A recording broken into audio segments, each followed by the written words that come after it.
काबू सूबाई हुकूमत PIA खरीद करण चाहे थी त असांखे को एतराज़ नाहे। PIA जी निजकारी वारो अमल जारी आहे। मुंहिंजी ज़िम्मेवारी PIA खे ठीक करण जी न पर उन खे खपाइण जी आहे। PIA जहिड़ी हालत में आहे, मूंखे खपाइण जी ज़िम्मेवारी मिली आहे। निजकारी फ्रेमवर्क पहिरियां ई ठही चुको आहे, इन में तब्दीली नथो करे सघां। PIA जे हवाले सां फ्रेमवर्क निगरान हुकूमत जे दौर में बणायो वियो हो। PIA जहिड़नि इदारनि जो खसारो ग़रीब अवाम बर्दाश्त नथो करे सघे। निजकारी जो हिकु तरीक़ेकार हूंदो आहे, इन तहत ई असां हलंदा आहियूं। PIA खां सवाइ ॿियनि इदारनि जी निजकारी बि थियणु घुरिजे। सीड़पकारी बाबति वफ़ाक़ी वज़ीर अब्दुल अलीम ख़ान जी प्रेस कॉन्फ्रेंस। सिंध जे वॾे वज़ीर सैयद मुराद अली शाह जो मलीर एक्सप्रेस वे जो ओचितो दौरो। वॾे वज़ीर मलीर एक्सप्रेस वे जे दौरे जी शुरूआत कोरंगी कॉस वे खां कई। एक्सप्रेस वे जे पहिरें हिसे जो कमु मुकमल न थियण जो कारण कलेक्ट्रिक जूं अॾावतूं आहिनि। वॾे वज़ीर खे तामीराती कम बाबति ब्रीफिंग। वॾे वज़ीर कलेक्ट्रिक खे पंहिंजूं अॾावतूं ॿिए हंधि मुंतक़िल करण ऐं इंटरचेंज ते कम खे वधीक तेज़ करण जी हिदायत करे छॾी। वॾे वज़ीर पारां मलीर एक्सप्रेस वे क़ाइदाबाद वटि हद दख़लियुनि ते कावड़ जो इज़हार।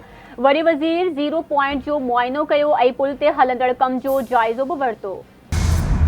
हुकूमत तरफ़ां सुभाणे क़ौमी असेंबली ऐं सेनेट में अहम कानून साज़ी जो इम्कान। ज़रियनि मूजिब क़ौमी असेंबली जी सुभाणे थींदड़ इजलास जो वक़्तु तब्दील। क़ौमी असेंबली जो इजलास शाम 5 वॻे बदिरां 4 वॻे थींदो। ज़रियनि मूजिब हुकूमती मेंबरनि खे ऐवान में पंहिंजी हाज़िरी यकीनी बणाइण जी हिदायत कई वई। दहशतगर्दी जे ख़ात्मे बाबति तरमीमी बिल बि सुभाणे मंज़ूर थियण जो इम्कान। भारत मां ईंदड़ ज़हरीली हवाउनि सबबि लाहौर जी फ़िज़ा सिहत लाइ हानिकार बणिजी वई। लाहौर में स्मोक जो राॼ बरक़रार, साह खणण में बि ॾुखियारियूं। लाहौर में सरकारी तोड़े ख़ानगी प्राइमरी स्कूल हिकु हफ़्ते लाइ बंदि रखण जो ऐलान। स्मोक जी शरह ख़तरनाक हद ताईं पहुची वई। लाहौर जो एयर क्वालिटी इंडेक्स 1194 ताईं पहुची वियो। मौसमियात खाते मूजिब ईंदड़ कुझु ॾींहनि में बरसात जो को इम्कान नाहे। हवा न घुलण सबबि स्मोक जी शिदत बरक़रार रहण जो ख़दशो आहे। मुल्तान ऐं पेशावर में बि स्मोक में ख़तरनाक हद ताईं इज़ाफ़ो थी वियो। शहरियुनि खे साह खणण में ॾुखियारियूं ऐं अखियूं सड़ण जूं शिकायतूं आम थी वियूं। तिबी माहिरनि पारां शहरियुनि खे मास्क पाए घरनि मां निकिरण जो मशवरो। लाहौर में स्मोक जी सूरतहाल वधीक ख़राब थी वई आहे। भारत मां ईंदड़ तेज़ हवाउनि सां लाहौर फ़िज़ाई गदलाड़ इंडेक्स में पहिरें नंबर ते अची वियो आहे। भारत में गंदगाह साड़ण ऐं दूंहें सबबि फ़िज़ाई गदलाड़ में इज़ाफ़ो थियो आहे। स्मोक खां बचाव बाबति हुकूमती प्लान ते सख़्ती सां अमल दरामद करायो पियो वञे। स्मोक जे ख़ात्मे लाइ बॉर्डर जे ॿिन्ही पासनि खां क़दम खणण जी ज़रूरत आहे। पंजाब जी सीनियर वज़ीर मरियम औरंगज़ेब जी प्रेस कॉन्फ्रेंस संदसि चवण आहे त पंजाब हुकूमत पहिरें ॾींहं खां स्मोक जे तदारक लाइ कमु करे रही आहे। अवाम एहतियाती तदबीरुनि ते सख़्ती सां अमल करे माहौलियाती तहफ़ुज़ वारे इदारे में क़ाइम वार रूम 24 कलाक जंगी बुनियादनि ते कमु करे रहियो आहे। फैक्ट्रियुनि जी चेकिंग ऐं गैर क़ानूनी बछनि खे ड्राथो पियो वञे। ज़मीनुनि में बाहि लॻाईंदड़ हारियुनि खे गिरफ़्तार कयो वियो आहे। फ़िज़ाई गदलाड़ खे मुंहुं ॾियण लाइ इस्लामाबाद में कलम 144 लागू। गाॾियुनि, फैक्ट्रियुनि, भठनि मां ज़हरीली गैस कढण, कचिरे ऐं फसलुनि खे साड़ण ते पाबंदी हूंदी। नोटिफिकेशन मुताबिक़ भञकड़ी जी सूरत में सख़्त क़ानूनी कार्रवाई कई वेंदी। CTD जी मूसा खैल में कार्रवाई। 3 दहशतगर्द मारिजी विया, 2 गिरफ़्तार। CTD ज़रियनि मूजिब बलूचिस्तान जे ज़िले मूसा खैल जो इलाइक़े राशियम में क़ौमी शाहराह ते नाकाबंदी जी इतलाह ते CTD कार्रवाई कई। फायरिंग जी ॾेवट में 3 दहशतगर्द मारिजी विया। दहशतगर्दनि वटां हथियार बि हथ कया विया। सिंध जे वॾे वज़ीर सैयद मुराद अली शाह 3 नवंबर खे मुल्की तारीख़ जो कारो तरीन ॾींहुं करार ॾेई छॾियो। संदसि चवण आहे त अॼु जे ॾींहुं हिकु आमिर पाकिस्तान जे आइन ते कारी ज़रब लॻाए गैर क़ानूनी हुकूमत क़ाइमु करे मुल्क खे कमज़ोर कयो। परवेज़ मुशर्रफ दौर में दहशतगर्दी जा काफ़ी वाक़िया थिया। उन जे दौर में मोहतरमा बेनज़ीर भुट्टो खे शहीद कयो वियो। पार्टी क़यादत ऐं मुल्की अवाम खे हमेशह आमरनि जे हथां नुक़सान थियो। नुक़साननि बावजूदि पीपल्स पार्टी जमहूरियत जो अलम बुलंद करे बहितरीन इंतकाम वरितो। मुल्क जी अवाम ऐं समूरनि सियासी जमायतुनि खे जमहूरियत जी हिफ़ाज़त करणी आहे।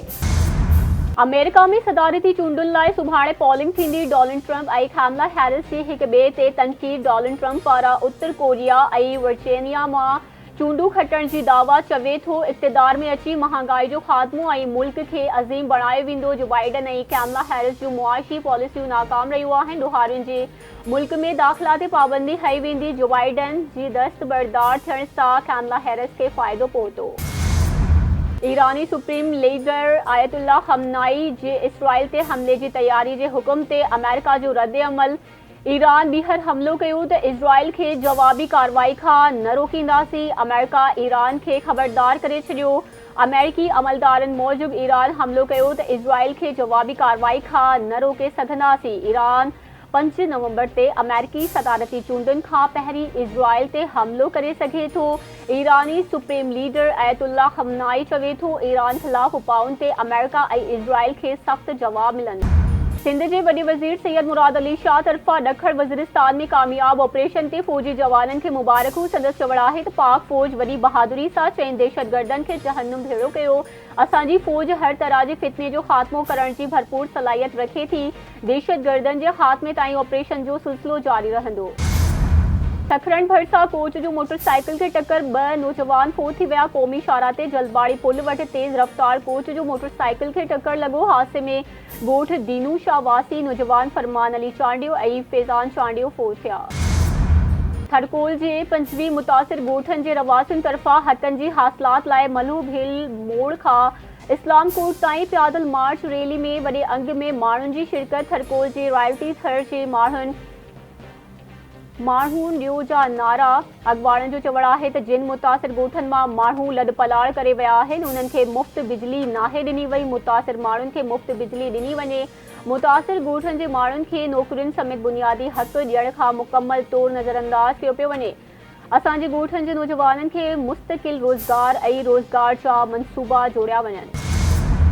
बख्शापुर भरसा इंडस हाईवे तां हथियारबंद खैरपुर वासी नौजवान खे अगवा करे विया। इंडस हाईवे तां हथियारबंदनि जे मुसाफ़िर गाॾियुनि मां फुरलुट हथियारबंद कार सवार हिंदू नौजवान विक्रम लाल खे अगवा करे विया। नौजवान विक्रम लाल ॾियारी जे मौक़े ते बटाणी जे मंदिर में तक़रीब में शिरकत लाइ आयल हो। वापसि वेंदे राड़ो स्टाफ वटि हथियारबंदनि हथां अगवा थी वियो।